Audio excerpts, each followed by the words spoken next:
নমস্কার বন্ধুরা, আমার চ্যানেল উত্তর পদ্ধতিতে আপনাদের সবাইকে স্বাগত জানাচ্ছি। আরেকটা নতুন রেসিপির সাথে আমি আজ একটা ব্রেকফাস্টের রেসিপি আপনাদের সাথে শেয়ার করব। আজকে আমি বানাবো সুজিতে ঝরঝরে সুজির পোলাও। সুজির পোলাও বানানোর জন্য এখানে নিয়েছি সুজি 100 গ্রামের মতো, আছে চিনি, চিনেবাদাম, কিশমিশ, এখানে ক্যাপসিকাম কেটে নিয়েছি, লবণ, আর এখানে ফোড়নের জন্য আছে গোটা জিরে, গোটা গরম মশলা, তেজপাতা, আর এখানে নিয়েছি পেঁয়াজ আর কাঁচা লঙ্কা কুচিয়ে নিয়েছি। আর যদি আপনার বাড়িতে আরও গাজর বা অন্যান্য সবজি থাকে সেগুলো ব্যবহার করতে পারেন। আমার আজ নেই, তাই এগুলো দিয়ে আমি বানাবো পোলাওটা। তো চলুন রেসিপিটি শুরু করা যাক। ঝরঝরে সুজির পোলাও বানানোর জন্য যে সুজিটা নিয়েছি, কাঠখোলায় খুব ভালো মতো করে সুজিটা ভেজে নেবো। সুজিটা যত ভালো মতো করে কাঠখোলায় ঝরঝরে করে ভাজা হবে, পোলাওটা তত ঝরঝরে হবে। তো 4-5 মিনিট সময় ধরে লো টু মিডিয়াম হিটে খুব ভালো মতো করে সুজিটা ভেজে নিচ্ছি।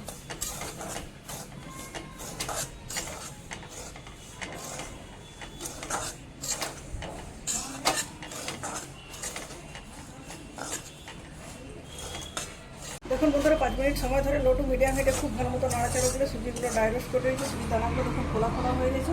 একটা অন্য পাত্রে ট্রান্সফার করে নিচ্ছি। তারপরে কড়াইতে দিচ্ছি তেল। আমি সাদা তেলে রান্নাটা করবো, আপনি চাইলে সরষের তেলও করতে পারেন, যেটা আপনার পছন্দ। তবে সাদা তেলে করলেই ভালো লাগে। খুব বেশি তেলের প্রয়োজন নেই, বড় চামচের 1 চামচের মতো তেল ব্যবহার করলাম এখানে। তেলটা গরম হয়ে যায়। তেলটা গরম হয়ে গেলে গরম তেলে দিয়েছি একটা তেজপাতা, গোটা গরম মশলা আর 1/2 চামচ গোটা জিরের ফোড়ন। ফোড়নটা খুব ভালো মতো করে ভেজে নিচ্ছি। ফোড়নটা খুব ভালো মতো ভাজা হয়ে গেছে। এখানে দিয়ে দিচ্ছি চিনেবাদাম। চিনেবাদামটা খুব ভালো মতো করে ভেজে নিচ্ছি। দিচ্ছি কুচানো পেঁয়াজ।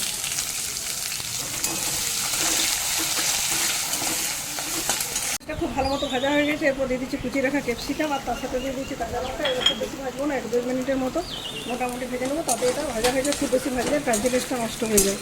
এর সাথে অ্যাড করে দিচ্ছি কিছুটা লবণ সামান্য।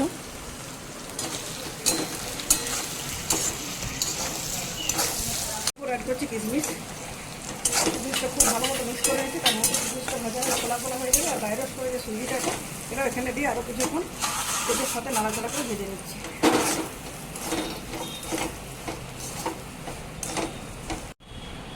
সুজিটা আরেকবার খুব ভালো মতো করে ভাজা হয়ে গেছে। সব কিছুর সাথে অ্যাড করছি সামান্য জল। খুব বেশি জল দেওয়ার প্রয়োজন নেই। জলটা দেওয়ার পর খুব ভালো মিক্স করে নিচ্ছি। আর দিচ্ছি স্বাদের ব্যালেন্সের জন্য চিনি।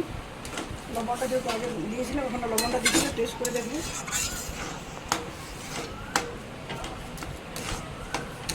1 কাপ জল দেওয়ার পর 4-5 মিনিট ধরে ক্রমাগত নাড়াচাড়া করে পোলাওটা রান্না করে নিচ্ছি। পোলাওটা ঝরঝরে হয়েছে, কতটা ঝরঝরে হয়েছে সেটা দেখানোর জন্য আপনাদের একটু অপেক্ষা করতে হবে। একটা প্রচণ্ড গরম আছে, ফ্যানের হাওয়া একটু ঠান্ডা করে নিই, তারপর দেখাচ্ছি।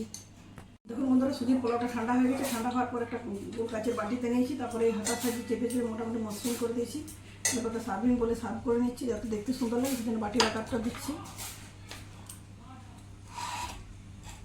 তো বন্ধুরা, আমার রেসিপিটি আশা করছি আপনাদের ভালো লাগলে অবশ্যই বাড়িতে বানাবেন। যদি বাচ্চাদের জন্য বানান সেক্ষেত্রে লঙ্কাটা স্কিপ করে যাবেন। বড়দের ক্ষেত্রে লঙ্কাটা আপনি কীভাবে খেতে পছন্দ করেন সেই অনুযায়ী দেবেন।